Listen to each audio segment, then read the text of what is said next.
Hello everybody, this is BScout100 and welcome back to some more Miles Edgeworth Ace Attorney Investigations 2 Prosecutor's Path, the Forgotten Turnabout. In the previous episode we had finished up interrogating Lotta Hart as well as investigating the storeroom and dropped down into a whole bunch of trouble.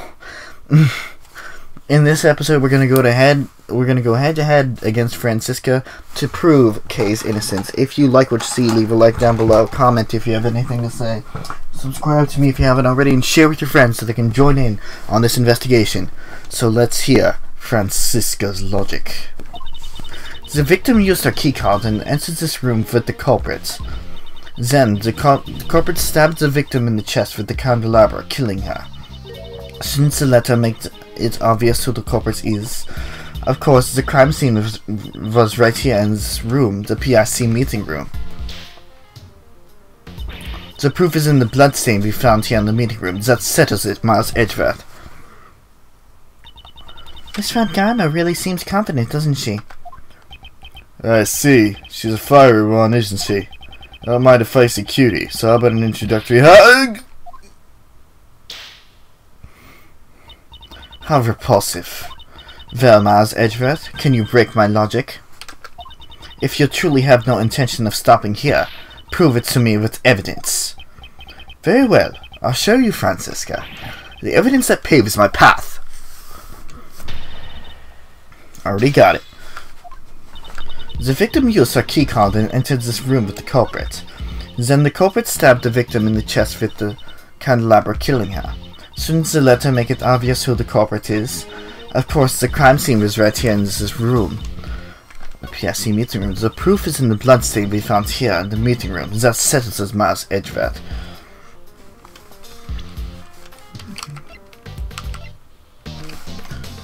Objection!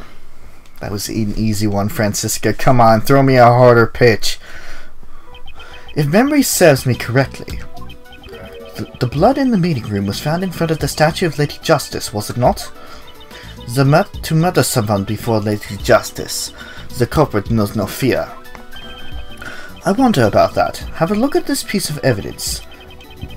Blood was found in the storeroom right above the meeting room. As you can see, there are signs that it has dripped down on the floor below. And right under the hidden lift is the statue of Lady Justice. Then you understand, the murder did not take place here. The killer murdered the victim in the storeroom and then moved the body to this room. What Lady Justice witnessed was a coward trying to conceal their crime, and not the moment of the murder. She's smiling. Pardon me, I just remembered the conversation quite similar to this one. As I expected, Miles Edgeworth, such naivety couldn't possibly be an act. Just how is Mr. Edgeworth naive? Have you forgotten, or are you just playing the foolish fool? The amount of blood in the meeting room is clearly greater than the storage room. Please don't just hit me and then ignore me. Such a large amount of blood couldn't have simply dripped from the floor above. And even if it had, there should have been much more blood left in the storeroom. The murder could not have occurred anywhere other than the meeting room. You're as predictable as ever, Franziska. What? The difference in the amount of blood is just as you say. The question is, why does the difference exist? That issue is trivial. I've always explained it with my perfect logic. In that case, how do you explain the blood that was found in the storeroom? I don't suppose you're going to tell me that it's somehow sprayed all the way up there. Like water from a fountain? No way! Exactly. It's impossible. In other words, the reason for the difference in the amount of blood is... The amount of blood is in the meeting room and the storeroom are different because... the weapon was pulled out there. The victim died of a stab wound. Naturally, there would be a significant amount of blood loss. That's obvious just from looking at the bloodstain. But that's so weird. She was attacked in the storeroom, but then there was left blood found there. Silence, you third-rate prosecutor. But I'm the best. Do you know when you lose the most blood after getting stabbed with a sharp object? I know. It's when the sharp object is pulled out, right? Precisely. After being stabbed with the candelabra, the body was moved to the meeting room. And then the murder weapon was pulled out right here in this very room. That would account for the difference in the amount of blood that was left behind. But why would the culprit go through all of that much trouble? Most likely to give the impression that the murder occurred in the meeting room. Seems Miss Crane's keycard was used last night, but based on the time of use, it must have been employed by the culprit to mislead us. In all likelihood, it was the culprit who used the keycard to enter the meeting room. Why would the culprits have needed to do that? Perhaps they feared that the storeroom would be found out during the investigation. If they were involved in the auction, they would not have wanted it to become public.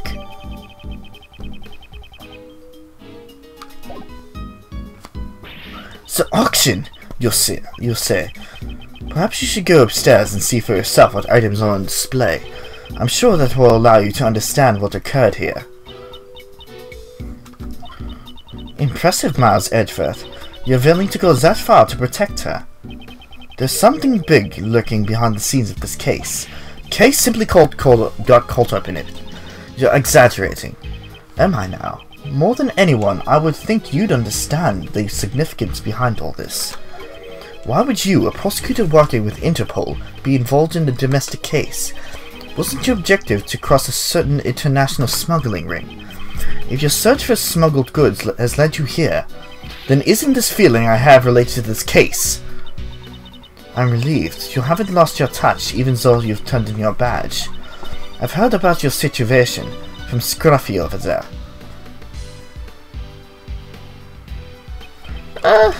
Sorry, sir. I just wanted to help out somehow. A wise decision, Detective. Francisca, are you the one in charge of this case? Isn't Interpol pursuing the black market auction? And what if I am? That's not something you need to know. So you knew about all this from the very beginning. You knew the black market auction was being held right here. Hey, mind if I butt in? About that gal who turned up dead. Yo! Hey, I ain't done talking yet.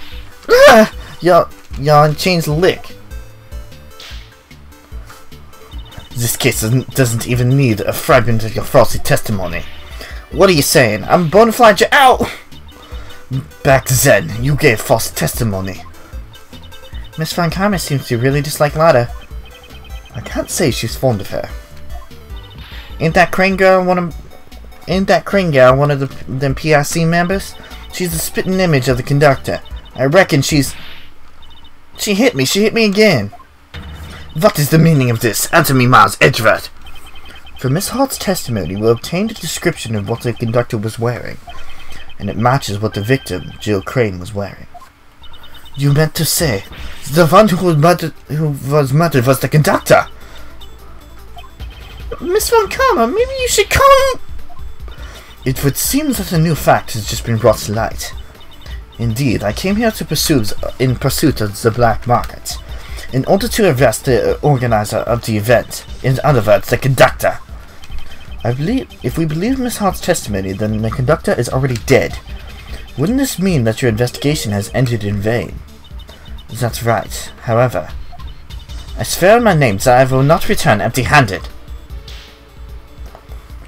I challenge you, Miles Edgeworth. A challenge is fine, but why is she readying her whip like she's out for a victim of her own? Francisca's Logic Part 2. I will concede your argument. The murder occurred in the storeroom, correct? That would mean the culprit is someone who participated in the auction. If that photographer is correct, the victim was the conductor, and the culprit was the customer. The culprit waited for the victim in the storeroom, where the goods were delivered. Then they stabbed the victim in the chest with the candelabra in the storeroom. That is all. I trust you have no objections? Unfortunately, that is not the case, because there is a hole in your testimony. As expected of Mr. Edgeworth, I didn't notice anything at all. Well then, please settle this with one blow. Yes, of course. Watch as I crush her logic. I didn't see anything wrong either. Hold on. I will concede your arguments. The murder occurred in the storeroom, correct? That would mean the culprit is someone who participated in the auction. Okay. If that photographer is correct, the victim was the conductor and the culprit was the customer. Yes. The culprit waited for the victim in the storeroom where the goods were delivered. Then they stabbed the victim in the chest with the candelabra in the storeroom.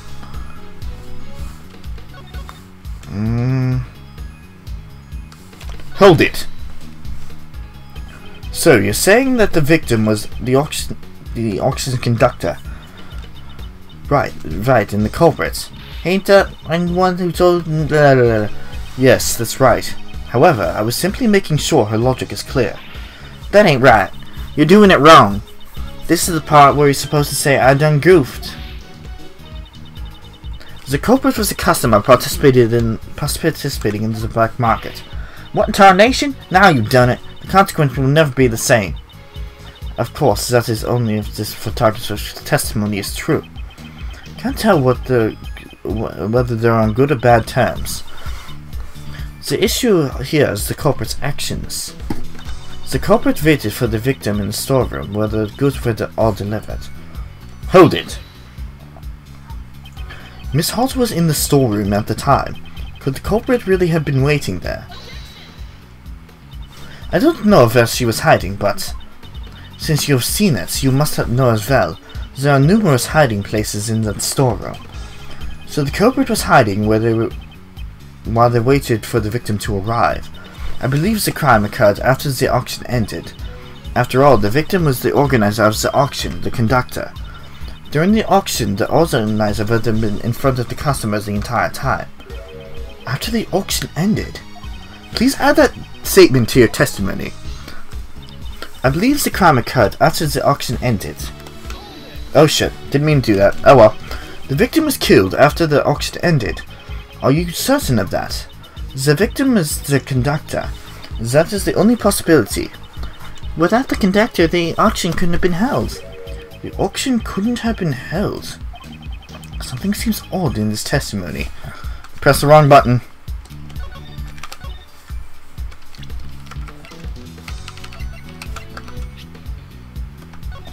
Uh, 11 people ended. The auction continued after Jill Crane's murder. Objection!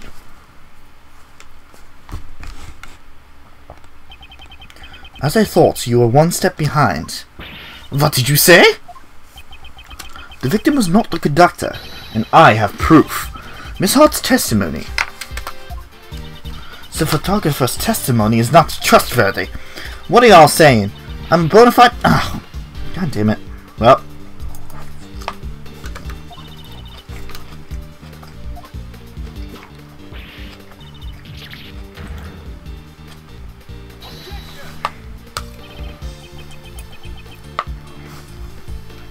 Sorry, I'm eating.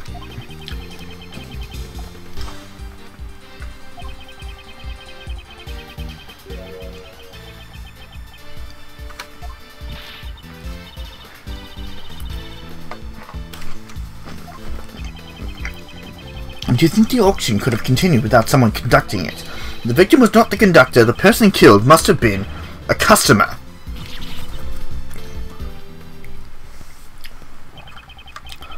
As I said from the beginning, Kay is not the culprit. After all, she herself was attacked by someone and lost consciousness, in which case that would also make her a victim. The auction continued after the incident occurred. Yes, and the victim was not the conductor, but a customer. That is enough. That voice.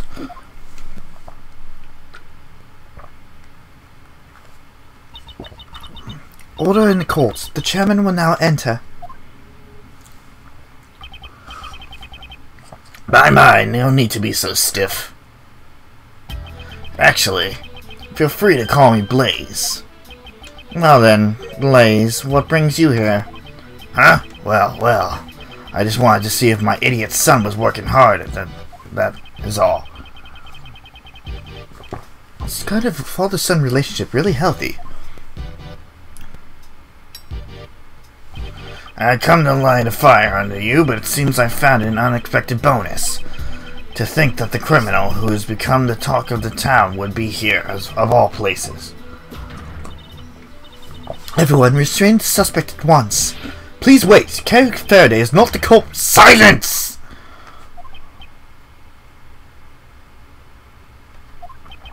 This is quite troubling, Edgeworth. Didn't I tell you earlier? The PIC desired a swift resolution to this case. If it's not, we can lose our trust with the public. They call us the waste of time committee. You know, it's troubling for me as well, that sort of thing. And at my age, too. And on top of that, an illegal investigation is not something that I can overlook. Have you forgotten? You are no longer a prosecutor. You have lost all your authority. Furthermore, you have aided a criminal in evading the law. Yes, that's right. You're so reliable, Courtney. I'm aware of the consequences of my actions. You may punish me as you wish. However, we have found a new suspect. It's the person pictured here. Kay Faraday was attacked by this person and... There is no need for your explanation. Just recently, a red raincoat was discovered in the vicinity of this building. The victim's blood and cherry blossom petals were found on the hood. Cherry blossom petals? Now that you mention it, on the viewing platform. Yes, they probably stuck on due to the blood. They were littered around the bloodstain. We received the forensics report on the blood, you know. There's no doubt about it. The person in that photo is the victim, Jill Crane. What did you say?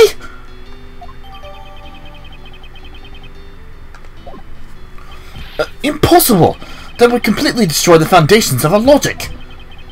We had believed the person in the red raincoat was the culprit. Now it turns out that the person is actually the murder victim. Wait, if that's the case, then the prime suspect would be... Miss Faraday, you met a person in the red raincoat on the rooftop, did you not?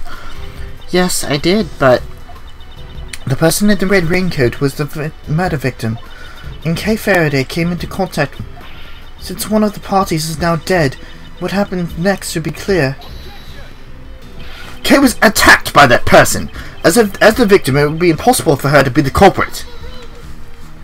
There is no evidence that she was attacked, is there? Furthermore, we must consider the possibility that the victim fought back. It's far too early to come to that conclusion. Kay is not the criminal. You're wrong. Kay! That's wrong. Even though I don't want to believe it myself. After hearing about the raincoat, I finally remembered. I only remember a little, but from what I saw that night, the culprit is me. I remember looking down at the person in the red raincoat. Mr. Edgeworth, it was me! The culprit was me all along! That can't be right! Then why? Why do I have that memory? The person collapsed before my eyes and gulped in a pool of blood. Why didn't I do anything? It must have been because I killed her.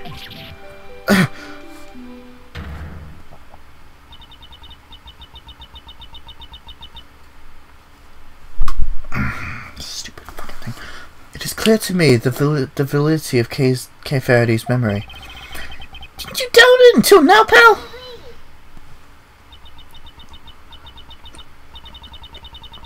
Congratulations, Miss Faraday. Your courage will surely allow you to be forgiven. Now, let us rejoice in the blessings of the goddess of the law. There's a freaking... Alright.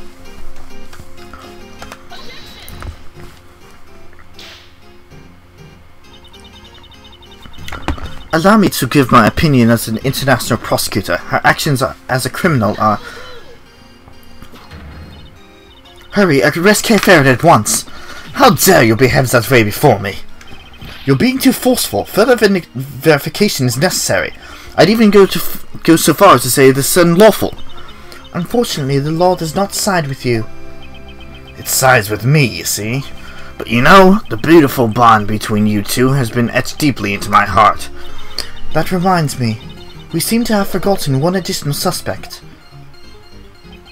Edgeworth, that's you.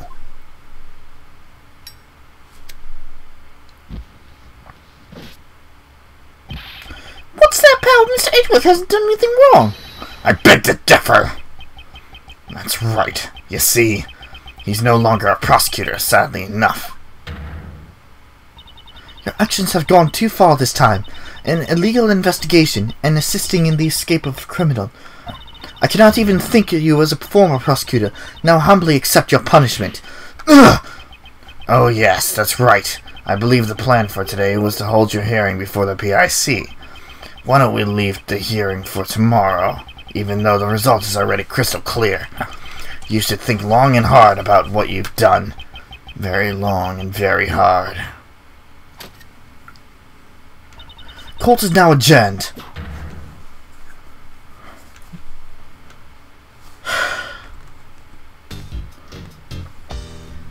Damn it.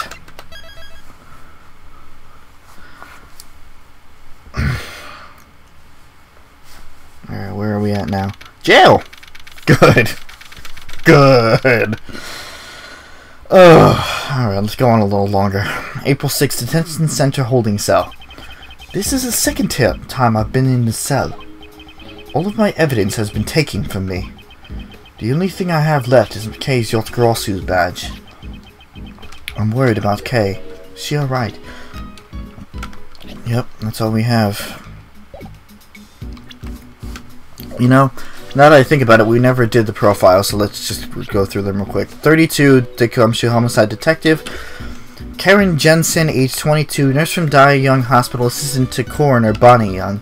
Kay Faraday, age 17, young girl purporting to be the second Yacht Grossu. She's lost her memories. Bonnie Young, age 60, director of the Dai Young Hospital, acting as the coroner in this case. Franziska von Karma, age 19, daughter of my mentor, Manfred von Karma, working with Interpol.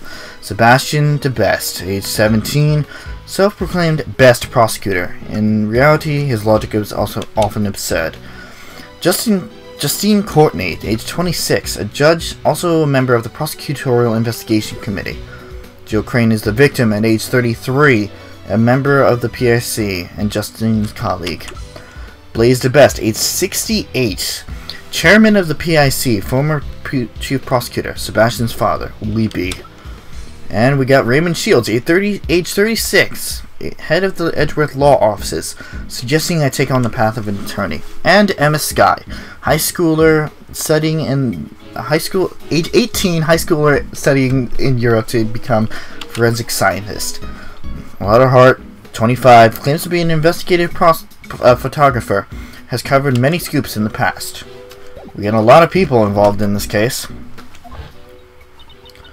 The culprit is me. I remember looking down at the person in the red raincoat. Mr. Edgeworth, it was me. The culprit was me all along.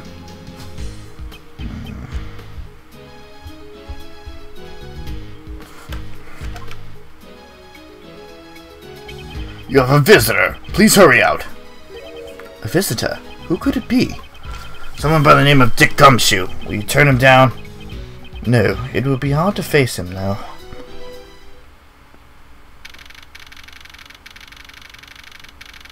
April 6th, Detention Center Visitors Room. Wait there. He's not going to stay and keep watch.